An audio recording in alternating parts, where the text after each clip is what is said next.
Hi, and welcome back to English Lessons with Stephanie. This is Speaking Lesson 4. We'll start today's lesson by setting some goals, and then we'll go on to talk about people we admire, reminders, how we manage to do things, and phrasal verbs. So remember these speaking tips. So first of all, it's important to try and relax. We always speak better when we're more relaxed. Secondly, try and talk as loudly as you would normally. Don't talk really soft because that'll create bad habits. And finally, it's okay to make mistakes. Everybody makes mistakes when they talk. We're just trying to make fewer mistakes and to talk a little bit better than the last time. So let's set some goals. What do you hope to improve?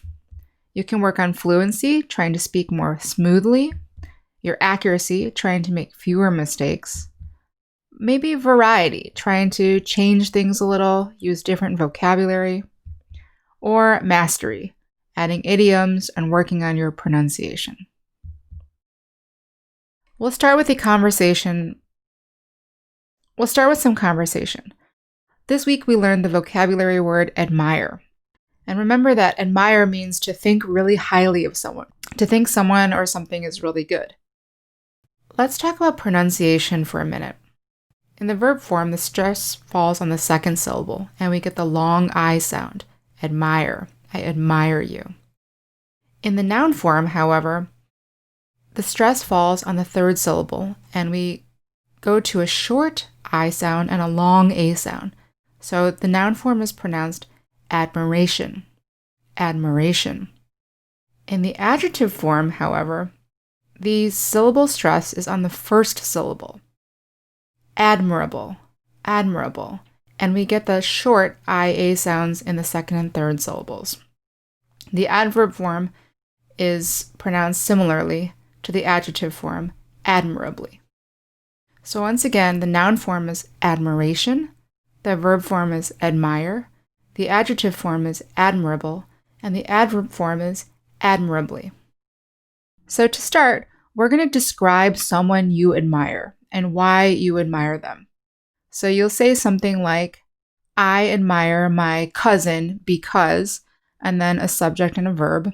And you can use any verb tense here. Like you can say, I admire my cousin because she is really caring, or I admire her because she is going to the moon. She's an astronaut. You can also use the adjective form. So she's admirable because. This is also a good opportunity to use the verb respect, because remember that admire and respect are two very similar verbs. So if you admire someone, you probably also respect them. So let's talk. Pause the video and describe someone you admire and give me details about why you admire them. Our next conversation topic will be reminders. So here you want to remember that remind is that kind of complicated verb where you have to remind someone of something. And here, we're going to start by talking about something that reminds you of your mother or father, or your best friend, or your hometown, or your childhood. So for example, hummingbirds remind me of my mother. So remember, we want to say something reminds someone of something else. So in this case, hummingbirds, these cute, fast little birds, remind me of my mother because she really loved hummingbirds. And you can answer this question also for your best friend, or your hometown, or your childhood. Secondly, we have the question, do you ever set reminders for yourself? So remember, a reminder is a countable noun, and it means something that reminds you to do something. So for example, I set a reminder for myself to pay my credit card bill every month. So I have a reminder to pay my credit card bill. And I also have a reminder to take out the trash every week. And I have a reminder to give my dogs their medicine every month. Otherwise, I forget. So let's talk. Pause the video, answer these two questions, and then continue. Our next conversation topic is manage to. So remember that manage to means to do something difficult. You accomplish something difficult. So we use manage to plus a verb, and commonly we'll use the conjunction even though. Even though shows that something opposite of what we expected happens. So for example, I managed to sleep 8 hours even though I was very nervous about my test. Or I could say, I managed to climb up this mountain even though my leg was hurting. What's something you managed to do recently? Let's talk. Pause the video and tell us something you have managed to do. Okay, and finally, we're going to do a little bit of phrasal verbs practice. So I've included the chart here so you don't have to remember everything. And here we're just practicing using these phrasal verbs and separating them or not separating them when it's necessary. So our first question is, who do you call up when you have problems? And these are just going to be short answers, not like before. We're just practicing the grammar here. So our first question, who do you call up when you have problems? And you would say something like, I call up my friend. I call her up because she is very helpful. So remember, so you can see here, if we use my friend after call up, we can put it afterwards. It doesn't have to separate because it's a regular noun. Or you could say, I call my friend up. But when we use the pronoun her, it has to go between call and up. We have to say, I call her up. We cannot say, I call up her.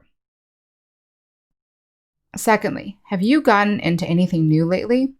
So remember, gotten into something means to become interested in. So you can say something like, I've gotten into watching movies. So after gotten into, we can put a noun like movies or an ing verb like watching. So what have you gotten into lately? Third, what do you hate to run out of? And I hate to run out of milk. I also hate to run out of coffee, and I hate to run out of sweets. I always have to have sweets in my house, like cookies or cake or something like that, or ice cream. And next, what did you look up online recently and why? And so you can say something like, I looked up directions to go to dinner. I looked them up because I didn't want to get lost. And the reason why we use the pronoun them here is because directions is a plural noun. So we would say them. So pause the video. Let's talk here. Answer these 4 questions. Just short answers are fine. And then we'll do one more page of phrasal verbs. Okay, so here are a couple more phrasal verb questions. How do you help your friends out? And here you can say, I help them out by plus an ing verb. So for example, I help my friends out by listening to them and giving them advice. Or I help my friends out by supporting them when they have problems. Next, have you ever passed out? So remember, passed out means you lose consciousness, like you faint. And here you can tell us that you have never passed out, or you passed out when something happened. Then, have you ever cheered someone up? How? So to cheer someone up is to make someone happy. So just like the first one, you can say by plus an ing verb. So here you could say, I cheered up my friend by telling her a joke, or I cheered up my sister, or I cheered up my sister by calling her up. And finally, try and use some of the other phrasal verbs on your own. Just make up some sentences that you think would be useful. So let's talk, pause the video, and answer these questions. So that's it for today's speaking lesson. You're doing great. Keep practicing. I know it can be weird to practice speaking by yourself, but it really helps. And if you can find a friend or someone to talk to, that is even better. But talking to yourself works just fine. So keep practicing. Congratulations on finishing class 4 and hope to see you for class 5.